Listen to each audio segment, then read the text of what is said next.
సనాతన ధర్మానికి సంబంధించినటువంటి అంశాలు లేకపోతే రకరకాలైన అంశాలు చర్చలు వస్తుంటాయి. అయితే మనకి ఈ గుళ్ళల్లో పూజలు చేసిన తర్వాత కొంతమంది భక్తిభావంతో అన్నదానం అని పెడతా ఉంటారు.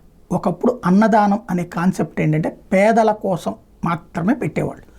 ఆ ఊళ్ళో ఉన్నటువంటి పేదలందరికీ ఒక పూట మంచి ఆరోగ్యకరమైనటువంటి మనం తినే ఆహారం తరహానే వాళ్ళకి పెట్టడం అన్నట్టు. ఇవాళ రోజున పేదలు పెద్దగా రావట్లేదు అన్నదానాలకి. అన్నదానం అంటే ఇప్పుడు తింటది మనమే తింటున్నటువంటి పరిస్థితి. అయితే ఈ అన్నదానం అనే పదాన్ని దానం చేసేటటువంటి వ్యక్తుల్లాగా వాడకుండా అన్న ప్రసాదం అంటే బాగుంటుంది గుళ్ళ దగ్గర పెట్టేటప్పుడు. అది ఎందుకంటే మొన్న వినాయక చవితి అయిపోయింది, ఇప్పుడు దసరాకు వస్తున్నటువంటి సందర్భంలో అన్నదానం అనే పదాలని వాడటం మానేసి అన్న ప్రసాదం అని పిలిస్తే బాగుంటుంది. అదే సందర్భంలో ఈ డొనేషన్స్ ఇస్తుంటారు, విరాళం ఇస్తుంటారు.